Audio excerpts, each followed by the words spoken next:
Darlings, you can stop holding your breath now, though I won't pretend the air is safe. The storm has passed, yes, but do not mistake stillness for peace. There is a particular kind of silence that follows catastrophe. Not empty silence, no. This one has weight. It presses against the ribs. It tastes like ash, like cold metal, like the final breath of a prayer that never made it to heaven. Hawksmere stands, miraculously, scandalously, impossibly, but the land remembers, and the land is not known for forgiving. Welcome back to the Scandalous Hours. Not just to a new episode, my loves. Welcome back to Book 2. Welcome back to Season 2 of our delicious little descent, where survival is never the end of the story. It's simply the moment the true predators arrive. Because while the keep counts nails and barley and bone-deep exhaustion, another kind of man is already measuring the cracks. The sort who doesn't ride in with banners or threats, but with parchment and polite condolences. Men who don't need a sword when a signature will do. In Chapter 1, The Unwound Soul, our Lady Alianor stands in the aftermath like a crown made of thorns, watched by her own people as if she might be more myth than woman. Eamon, our Thorn, is quieter than he should be, as though something inside him has been loosened and is trailing down into the sleeping dark beneath the world. And then just when hunger starts to look like a negotiator, salvation arrives wearing clean gloves and a careful smile. A syndicate, a ledger, a partnership. Oh yes, the scandal always gets sophisticated right before it gets deadly. Come closer, loves. Let us begin, and welcome back, Rhonda, to the narrator's chair. I've kept it warm for you. Thank you, my darling Lady Aurelia Ravenshade. It is a great privilege to share the narrator's chair. Before we step into Chapter 1, I just want to pause and say thank you for coming back, for choosing story, and for trusting me with your time and your imagination. Season 2 is here, Book 2 is open, and I don't take it lightly that you're willing to return to this world with me, especially a world where truth can be sharp, where survival is costly, and where every page asks us to look a little deeper than what's comfortable. I'm grateful you're here, I'm grateful you're listening, and I'm grateful you're ready. Now, let's begin. Chapter 1, The Unwound Soul.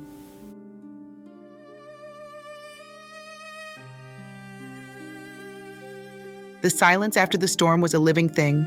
It had weight, texture, taste. It tasted of cold ash and ozone, of dirt that had been turned inside out to show its glowing green guts, of snow melted by hellfire and refrozen into jagged, glassy scars. It was the silence of a world that had screamed itself raw and now could only listen to the ringing in its own ears. For 7 days and 7 nights, Hawksmere Keep existed in this suspended breath. The immediate clawing terror had passed, leaving behind a deep, bone-marrow exhaustion and a trembling awe that bordered on dread. The people moved through the lower bailey like figures in a dream, their faces hollowed by hunger and shock, their eyes perpetually darting towards the eastern walls, as if the stones themselves might begin to pulse again with that impossible, corrupting light. They looked at Alianor not with cheers, but with a wary, fearful reverence, as if she were a priestess who had channeled a god too vast for mortal comprehension, and they were waiting to see if the act had burned her away from the inside out. Alianor felt the weight of their gaze like a physical mantle, heavier than any wool or velvet. It was a crown of brambles, and every glance was a thorn pressing in. She stood at the window of the solar, her solar now, though the ghost of Roland's scent still lingered in the draperies, and watched a pale dawn creep across the devastation. The meadow where Sir Jocelyn's ambition had died was a tortured landscape. Black fissures, like wounds that refused to close, steamed faintly in the cold air. The earth was turned over in great, raw handfuls. It was not a battlefield. It was an autopsy table, and they were the ones left standing on it. A soft knock, almost inaudible. Bess entered, a silhouette against the gray light from the corridor.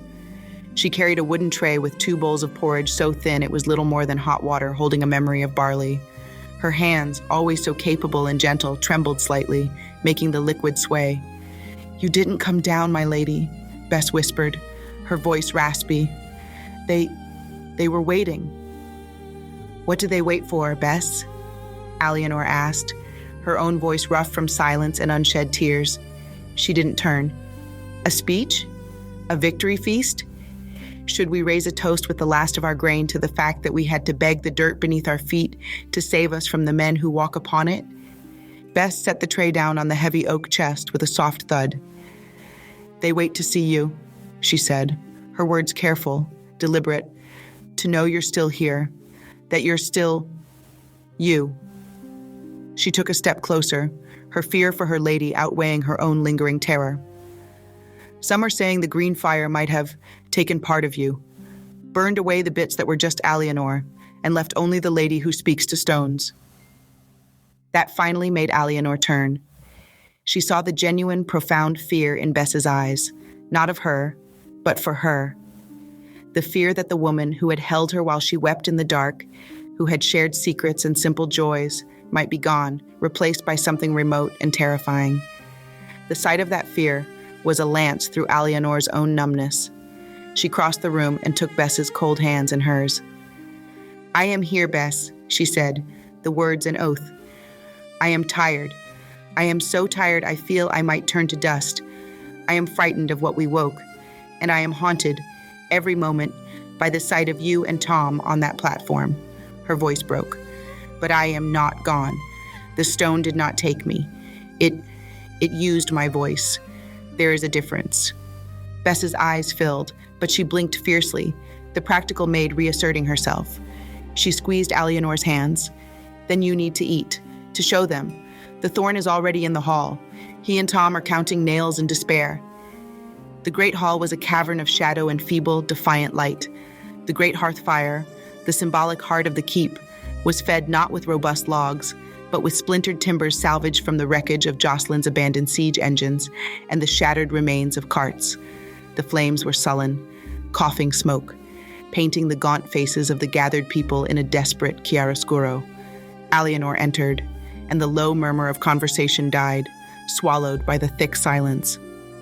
Every face turned to her, a tapestry of hope, fear, exhaustion, and that new, unnerving awe. She saw Alara, her arm wrapped protectively around young Will, who stared into the middle distance as if still seeing geysers of emerald flame. She saw Len, sharpening a pickaxe with a furious, grinding rhythm, his anger the only fuel he had left. She saw Father Clement, his head bowed over clasped hands, his lips moving in a silent, perpetual litany that seemed less like prayer and more like a spell to hold the world together. She did not ascend to the high seat. She walked to the front of the dais and stood before it, one of them. "We have food for 4 days," she began. No preamble, no poetry. Her voice, though worn thin, carried to the dark corners with the clarity of a struck bell. "The game is scattered or buried. The fish are locked under ice a handspan thick. The Mowbray camp yielded little but ash and twisted metal." She let the hard truth hang, watching it settle on their shoulders. "But," she continued, and the word was a lifeline thrown, "the water in our well is clean, the poison is gone. That is our first victory, and it will not spoil, and we have each other. No army is at our gate today, so today we work. Not for a lord, but for ourselves. Tom." Tom stood from a trestle table piled with parchments and a single guttering tallow candle. His arm was in a sling, his face still a landscape of yellowing bruises, but his steward's mind, that meticulous engine, had re-engaged. It was his anchor. "We take a full inventory," he announced, his voice scratchy but firm. "Not just of grain, of skills, of every nail, every length of rope, every person. Who can hunt? Who can mend leather or forge a nail? Who knows how to preserve what little we have with smoke or salt? We must be our own mill, our own tannery, our own garrison. We will know what we are, down to the last splinter." It was a naked, unglamorous plan, the work of ants after the boot heel has lifted, but it was solid ground. It gave them a task that did not involve staring into the abyss. Nods replaced blank stares. Shoulders straightened a fraction. Alianor's eyes found Eamon. He sat at the end of Tom's table, but he was not looking at the ledgers. Before him on the scarred wood sat the piece of green-veined rock he had taken from the cavern. It was about the size of his fist, dull gray shot through with filaments of a venomous, shimmering green. He didn't touch it.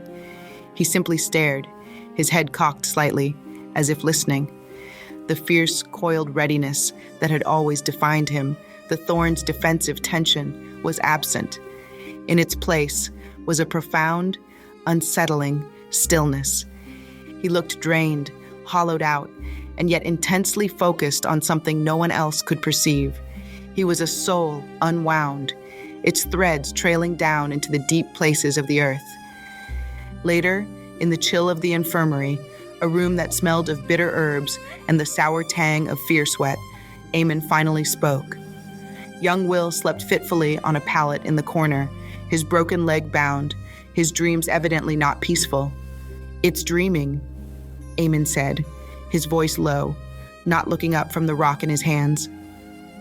Alianor stood beside him, watching the faint, rhythmic pulse of light within the stone. It was slower now, languid, like the heartbeat of a hibernating bear. The earth? This piece of it, this splinter of its awareness. He lifted his gaze, and his winter gray eyes were haunted by beautiful, terrible visions. What we did, it was like shouting in a sacred cave. The echo almost brought the mountain down on us. Now, the echo has faded. The cave is silent again. But the silence is different. We are in the silence now. We are part of the dream. A chill that had nothing to do with the damp stone traced Alianor's spine. Is that a threat or a promise? I don't know. He sighed, a sound of ultimate weariness. The carvings my father left, they weren't commands. They were greetings, a way of saying, I am here. I mean no harm. I respect your sleep. What we did was not a greeting. It was a scream for help, and the dreamer answered. He touched the bandage on his arm, a phantom pain from the fight in the cavern. We have its attention, Alianor, not its friendship, its attention, and it is a vast, old, forgetful thing. We are mayflies to it, but it is aware of us now.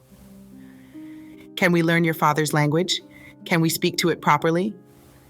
Eamon looked down at his own hands, the miner's hands that could coax a sparrow's shape from a block of hawthorn. I am trying to remember the grammar. It's like a song from childhood. The runes on the wolf. They are a word. Maybe for guardian or boundary. I need to go back to the hollow, to the source. The thought of him returning to that place of power, wounded and alone, sent a jolt of pure fear through her. But she could not chain him. He was as much a part of this land as the green veins in the rock. Not yet, she said, placing her hand over his on the table. The contact was a tether, a reassurance in a world coming undone. Not until you are stronger, and not alone. He turned his hand, lacing his fingers with hers. The simple, solid connection was the most real thing in the room. The delegation arrived on the 8th day. There was no herald, no blare of horns, no thunder of hooves. Their approach was silent, efficient, inevitable. A party of 6 riders and 2 covered wagons moving at a steady, purposeful walk up the southern track. They flew no banner, wore no lord's livery. Their clothes were of dark, finely spun wool and sturdy, oiled leather. Their armor, where it showed, was functional, unadorned, like the carapace of a serious insect. They were neither knights nor peasants. They were something entirely new. The call from the battlement was curious, not alarmed. Riders, peaceful-like. Alianor, with Eamon a half step behind and Tom at her side, went to the main gate. Father Clement followed, a silent witness. They had agreed no show of armed force would be made. It would signal either fear or aggression, currencies they could no longer afford. The party halted a precise, respectful distance from the portcullis. The lead rider dismounted. He was a man of late middle years, tall and lean as a stripped sapling, with a face that seemed carved from seasoned oak, sharp planes, a blade of a nose, eyes the color of flint, and a mouth that held no hint of a smile. He moved with an economy of motion that spoke of controlled power and absolute confidence. "I seek the steward of Hawksmere," he called, his voice dry, precise, and carrying perfectly in the cold air. A voice used to being heard in crowded counting houses, not on battlements. "I am Lady Alianor de Clairvaux," Alianor responded, stepping into the light. She used her married name deliberately, a claim to legal standing in a world that respected such things. The man bowed, a slight, correct inclination of the head from the neck, nothing more. "Master Silas Vane, of the Carthage Syndicate, we come on matters of business and condolence. May we enter under your peace?" The Carthage Syndicate. The name meant nothing to her, a blank space. But business. That word landed in the pit of Alianor's stomach like a lump of cold lead. It was the word from her childhood, the word that had broken her father, the word that spoke of ledgers, debts, and a ruin that came not with fire and sword, but with a whispered sum and a signature. She exchanged a glance with Tom, whose brow was furrowed in thought, and with Eamon, whose face had hardened into a mask of stone. "You may enter, Master Vane," Alianor said. "Your men may wait here. You may bring one companion." Vane gave a small, approving nod, as if her caution was a sensible protocol he respected. He gestured to a younger man who dismounted, a clerk with a severe face and a satchel of worn leather, and the two of them walked, unhurried, through the open gate. The atmosphere in the bailey shifted palpably. People stopped their work to stare, not with the terror Mowbray's men inspired, but with a wary, confused curiosity. These men did not look like conquerors. They looked like auditors. Alianor led them to the great hall. She did not offer the high seat. They sat as equals at the trestle table. Eamon remained standing, a silent, watchful presence near the hearth. Tom and Clement flanked Alianor. "Our condolences for your recent troubles," Vane began, his hands resting flat on the table. "The conflicts with the de Mowbray line have been the subject of unfortunate speculation. We are glad to see stability returning." "Your syndicate is far from home," Tom said, his steward's mind probing for a weakness. "Carthage is a name for sea traders, salt men." "We are a consortium of investors, Master Steward," Vane replied smoothly. "Our interests are varied: mining, shipping, commodities. We have correspondence from London to Constantinople. Stability is good for business. Chaos is not." His flinty eyes settled on Alianor, stripping away pretense. "Which brings us to the matter at hand. Hawksmere is in a unique position. You have successfully defended your autonomy, a remarkable feat, but you are also saddled with catastrophic debt, exhausted resources, and a population on the brink of famine." He stated it not as an accusation, but as a neutral assessment, a balance sheet. It was more disarming than any threat. "We are aware of our situation," Alianor said, her voice cool. "Of course, but you may not be aware of the full extent of your liabilities." Vane nodded to his clerk, who produced a heavy parchment scroll, its seal broken. He unrolled it with a soft crackle. It was a deed of transfer, dense with inky Latin script and florid signatures. Upon the dissolution of Sir Jocelyn de Mowbray's assets and the forfeiture of his claims due to his unlawful aggression, many of the debts owed by Hawksmere, debts originally held by Sir Roland, were sold on the market to recoup losses. The Carthage Syndicate is now the primary creditor for Hawksmere Keep and its attendant lands. The words did not feel like words. They felt like stones dropping, one by one, into a still pool, each one sinking deeper than the last. Tom leaned forward, his face turning ashen. "By what right?" "By the right of contract, Master Steward," Vane interrupted, his tone gently corrective, as if explaining a simple sum to a child. "The debts are real. The signatures are valid. The law is clear. We now hold the notes." Alianor felt the ground, so recently solidified, liquefy beneath her. They had fought off the sword, only to be ensnared by the pen. They had survived the earthquake, only to have the surveyors arrive to map the cracks. "What is it you want?" she asked, her voice betraying none of the cold dread flooding her veins. Vane leaned back slightly, steepling his fingers. "We are not raiders, Lady Alianor. We are builders. We see potential here. The lead seams, though played out in the old tunnels, may have deeper branches. The timber is good. The location is strategic." He paused, and his gaze flickered, just for an instant, towards the high window that faced the scarred meadow. "And there are unique geological aspects that interest our principles." The green fire, he knew. He had not come in spite of it, but because of it. The cataclysm was not a deterrent, it was a prospectus. "We propose a partnership," Vane continued, his voice a model of reason. "The Syndicate will forgive all outstanding debts. We will provide an immediate infusion of grain, seed, tools, and skilled artisans to rebuild. We will open trade routes. In return, we request a long-term lease on the mineral rights to the land and the right to conduct thorough surveys to assess its full value. We would operate under your stewardship, of course. You would remain the Lady of Hawksmere. We simply ask for the freedom to develop its latent potential, to bring prosperity." He painted a picture of salvation, full bellies, mended walls, safety from the winter's teeth. It was the same promise Jocelyn had made, but wrapped not in velvet and threat, but in vellum and flawless logic. A gilded cage, but the bars would be so clean, so reasonable. You might not see them until you tried to fly. Alianor looked at Eamon. His face was granite, but his eyes were twin storms. He saw the trap. The surveys would be a violation. The development would be a new kind of poison, a meticulous, scientific draining of the land's soul. They would probe the dreaming heart of the mountain with their calipers and their cold curiosity, and they would wake it again, not as an ally, but as a specimen to be pinned and labeled. She looked at her people, listening from the edges of the hall. She saw the desperate, hungry hope dawn in their eyes. Food, safety, an end to the fear. Master Silas Vane watched her, his expression one of polite patience. He had not drawn a sword.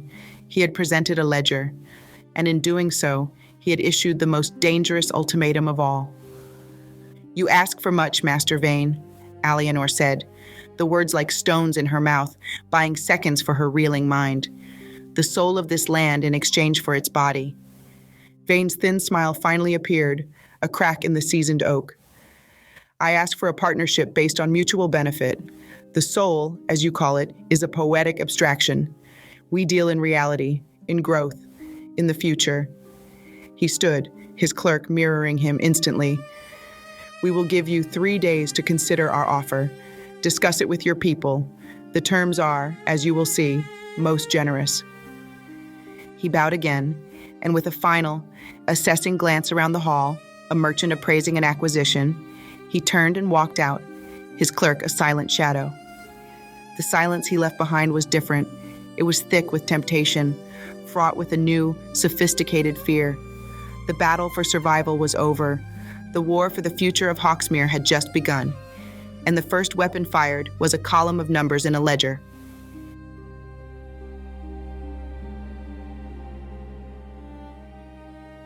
And there we have it, darlings, the cruelest trick power ever learned, how to call itself help. Hawksmere survives fire and fissure and emerald-laced ruin, only to be cornered by something far more elegant. Not an invading army, but an invoice. Not a siege, but a settlement.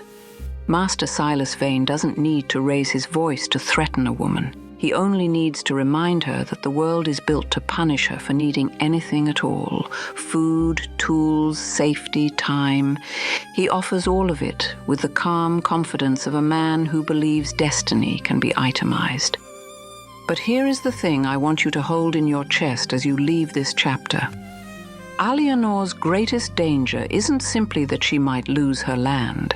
It's that she might be forced to trade the soul of Hawksmere to save its body. And that bargain is the oldest scandal in history. The poor are never conquered first by violence, my loves.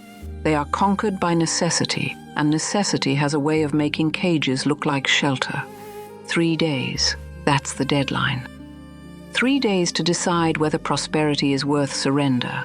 whether survey is merely a word or a violation, whether the mountain's dream can withstand the cold hands of men who believe miracles are resources meant to be refined. So sleep if you can, and if you cannot, don't worry. Neither can Hawksmere. Because the war has changed now.